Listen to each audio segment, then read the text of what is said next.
같이 기도함으로 새벽기도 시작하겠습니다. 하나님 앞에 나아가는 이 시간이 얼마나 은혜로운 줄 모릅니다. 하나님의 말씀을 듣고 내가 세상을 살아가는 것이 얼마나 우리 가운데 담대함을 주며 자유를 주는지 매일매일 그것을 경험하며 하나님의 말씀이 꿀송이와 같다라는 은혜의 경탄에 고백을 할 수 있는 믿음의 삶이 되게 도와주옵소서. 예수님 이름 받들어 기도합니다. 아멘. 오늘은 시편 96편입니다. 시편 96편입니다. 새 노래로 여호와께 노래하라. 온 땅이여 여호와께 노래할지어다. 여호와께 노래하여 그의 이름을 송축하며 그의 구원을 날마다 전파할지어다. 그의 영광을 백성들 가운데 그의 기이한 행적을 만민 가운데 선포할지어다. 여호와는 위대하시니 지극히 찬양할 것이요 모든 신들보다 경외할 것이며 만국의 모든 신들은 우상들이지만 여호와께서는 하늘을 지으셨음이로다. 존귀와 위엄이 그의 앞에 있으며 능력과 아름다움이 그의 성소에 있도다. 만군의 족속들아 영광과 권능을 여호와께 돌릴지어다. 여호와께 돌릴지어다. 여호와의 이름에 합당한 영광을 그에게 돌릴지어다. 예물을 들고 그의 궁정에 들어갈지어다. 아름답고 거룩한 것으로 여호와께 예배할지어다. 온 땅이여 그의 앞에서 떨지어다. 모든 나라 가운데서 이르기를 여호와께서 다스리시니 세계가 굳게 서고 흔들리지 않으리라. 그가 만민을 공평하게 심판하시리라 할지로다.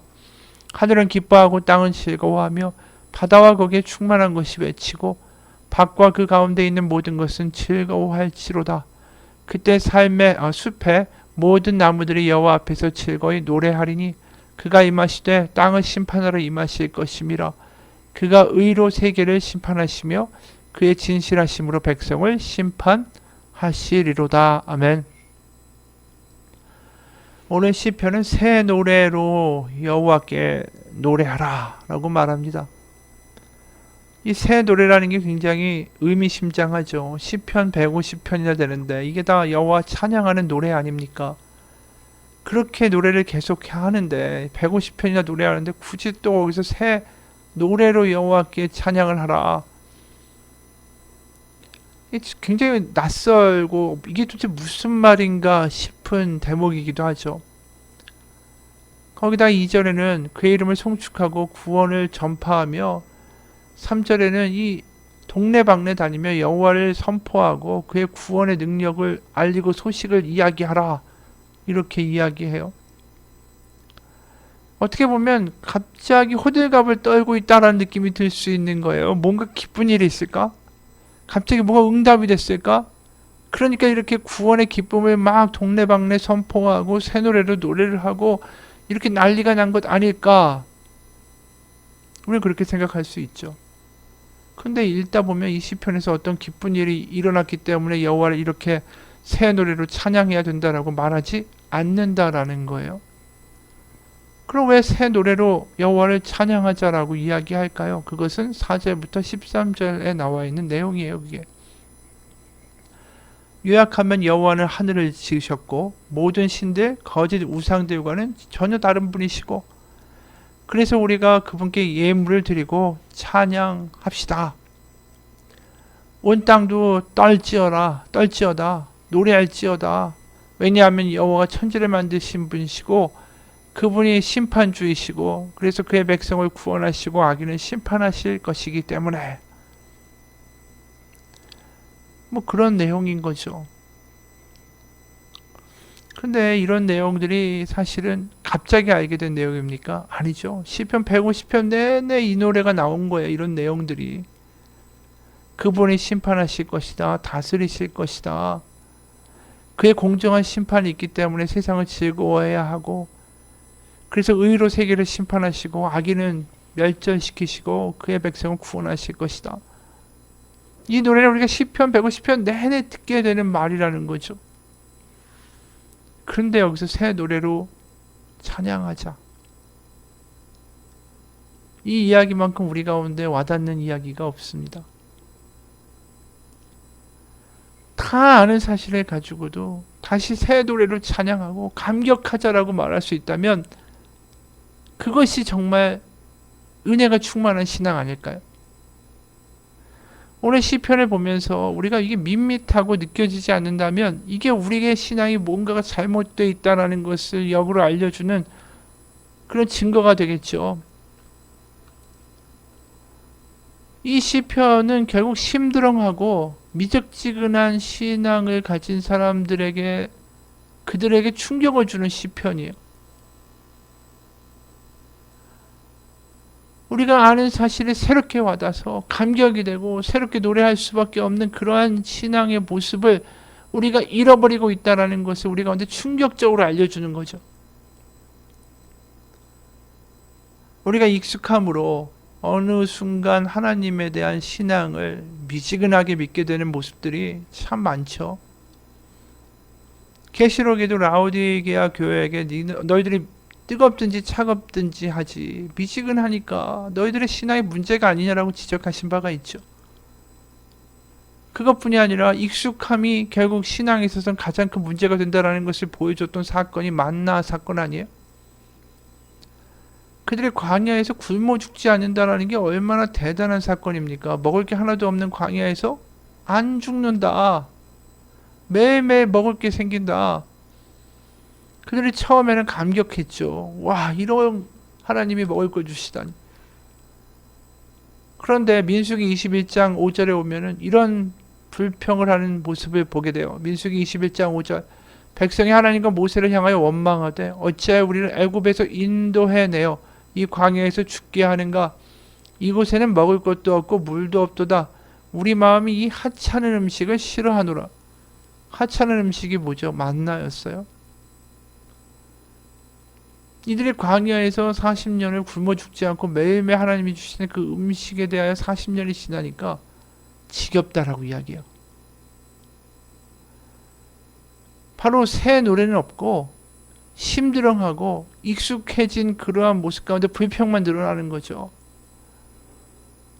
이게 우리가 오래된 신앙의 모습이 이런 모습이 아닌가 싶어요. 하나님의 은혜를 경험한 적이 있어요. 수련회 가서 하나님 방언도 받았어요. 하나님 살아계시는 거 부인은 못하겠어요. 근데 그냥 사는 게 익숙하고요. 기쁨은 없고요. 그냥 하나님 믿으니까 믿어요. 오늘 시편을 읽으면서 새노래로 찬양하고 사방팔방에 하나님의 구원을 선포하리라 이러한 기쁨을 잃어버린 지는 오래된 신앙의 모습. 우리에게 필요한 게 새 노래 아닌가 싶어요. 전에도 여러 번 이야기했는데 아프리카의 마사이족을 선교하시는 안차노 선교사라는 분이 있어요. 이분의 이야기예요. 어느 날 기도를 마치고 막 돌아서는데 조그만 마사이 어린아이가 뒤에 있어서 순간 움찔했다. 아니 너 누구야? 왜 아침부터 사람 뒤에 몰래 서 있다가 놀라게 하는 거야? 상쾌한 아침 공기가 퀴퀴한 냄새와 마사이의 전통적인 냄새로 급격히 대체되었다. 어린아이의 온몸에는 소똥이 말라붙어 있었고 그을음에 찌든 메스꺼운 냄새가 났다. 이런 모습에 어느 정도 익숙해지기는 했지만 그날 아침엔 이상할 정도로 화가 났다. 왜 왔어? 언제 온 거야? 뭐 때문에 왔어? 정말 짜증이 많이 났다. 좋은 아침이 엉망이 되어버린 기분이었다. 아이는 너무나 당황스러워하며 멍하니 내 얼굴을 바라보았다. 나는 종종 이런 아이들을 만난다. 학교에서 영어와 스와힐리어를 배운 아이들은 그 가정의 대변인이 되어 때로는 본인 스스로 나 이제 말을 할 줄 안다라는 자랑을 하기 위해 억지 부탁을 하러 종종 선교사인 나에게 온다. 그래서 이 아이도 아침부터 나에게 부탁하러 온 그런 부류라고 지레 짐작하고 짜증부터 난 것이다. 근데 갑자기 아이는 눈물을 뚝뚝 흘리기 시작했다. 나는 미안한 마음이 들어서 부드러운 음성으로 9시에 사무실로 와서 우리 구제 담당 목사님 만나. 내가 이야기 잘 해놓으마.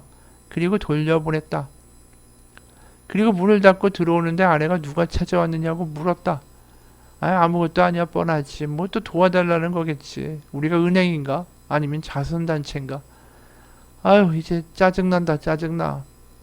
그런데 아내는 문을 열고 밖을 내다보며 아니 조풀이잖아. 조풀이 너 어떻게 이른 새벽부터 여기 왔어? 집에 무슨 일 있니?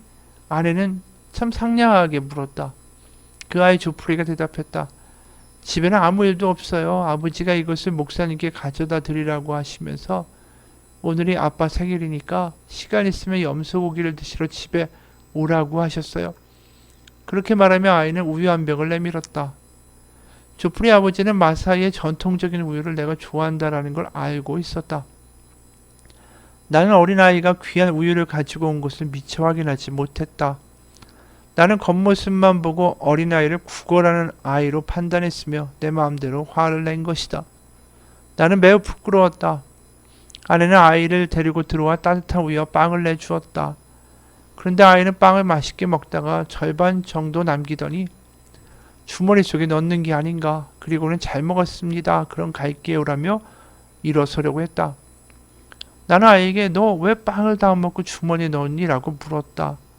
아이가 놀란 표정을 지으며 잘못했어요. 하지만 저는 빵을 훔치지는 않았습니다. 사모님이 주신 거예요. 아이는 또 눈물을 뚝뚝 떨어뜨리기 시작했다. 내가 알고 있다라고 말하며 괜찮다라고 다독이자 아이가 울먹이며 말했다. 제 동생이 많이 아파요. 빵을 먹는데 동생 생각이 났어요. 사실 목사님께 드릴 우유는 동생 몫이었는데 아빠가 목사님께 드리라고 해서 가져온 거예요. 순간 나는 숨이 콱 막혔다. 우유 한 잔 배불리 먹지 못하면서 목사님을 기억하고 감사히 여기는 마음으로 동생 것을 대접하는 마음에 내 가슴이 무너지는 것 같았고 목이 메었다. 나는 방으로 들어가 연필, 노트, 빵, 사탕, 장난감 등을 보자기에 담아주며 말했다. 내가 정말 잘못했다. 이거 가지고 가라. 그리고 아빠에게 전해라. 내가 정말 감사히 여긴다고 말이다. 그리고 오늘 내가 너희 집에 간다고 꼭 말씀드리렴. 나는 총총히 멀어지는 아이의 뒷모습을 보고 내 자신에게 물었다. 너 선교사 맞니? 마사의 풍습을 깊이 이해하지 못한 채 벌거벗은 모습만 보고 순진한 아이를 교회에서 나가라고 했던 나다. 상쾌한 아침 기분을 망쳤다라는 이유로 아픈 동생이 먹을 우유를 가지고 온 아이에게 짜증을 내는 나다.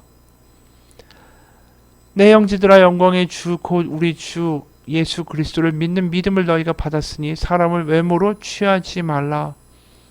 이 말씀조차도 순종하지 못하는 부족한 나다. 그런데 하나님 왜 나를 선교사로 부르셨는가? 이런 순전한 아이들을 보면서 나는 진정한 선교사로 만들어 가시기 위함인지도 모른다. 부끄러웠지만 선교사로서 내가 알지 못하고 그릇 행했던 것을 고침받고 회개했다.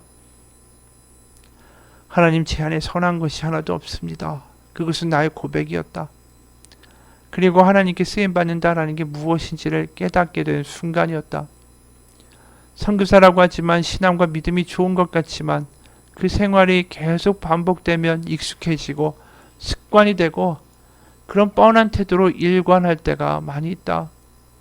매일 뻔한 말로 다가오는 원주민들에게 습관적으로 화내고 판단하고 비판하게 될 수도 있다.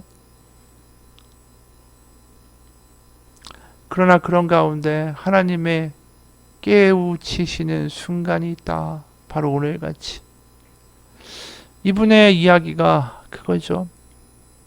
하나님이 자기에게 확 와닿으면서 거기서 익숙함이 깨어지고 자신이 깨어지고 그러면서 하나님을 다시 한번 발견하며 새 고백을 하게 되죠. 제 안에 선한 게 하나도 없습니다. 이게 바로 새 노래로 하나님을 찬양하고 있는 거 아닐까요? 오늘도 우리의 익숙함의 신앙이 깨어지고 무너지고 하나님 제 안에 선한 게 하나도 없습니다. 다시 한번 하나님을 찬양하고 새 노래로 고백할 수 있는 믿음의 하루가 되길 주님의 이름으로 축원합니다. 하나님 익숙함을 부수는 신앙이 되기 원합니다. 습관으로 하나님을 믿고 익숙함으로 어느덧 힘들어간 믿음이 되어 세상은 세상의 방식으로 살고 주일에만 교회에 나와 하나님을 믿는 척하는 거짓과 위선이 다 깨어지기 원합니다. 제 안에 하나도 선한 게 없습니다. 하나님 저를 불쌍히 여겨 주옵소서. 다시 한번 하나님을 새롭게 느끼고 새롭게 경험하기 원합니다. 새 노래로 하나님을 찬양하기 원하고 구원의 감격을 회복하게 하여 주옵소서. 살아계신 우리 주 예수 그리스도의 이름 받들어 기도합니다. 아멘.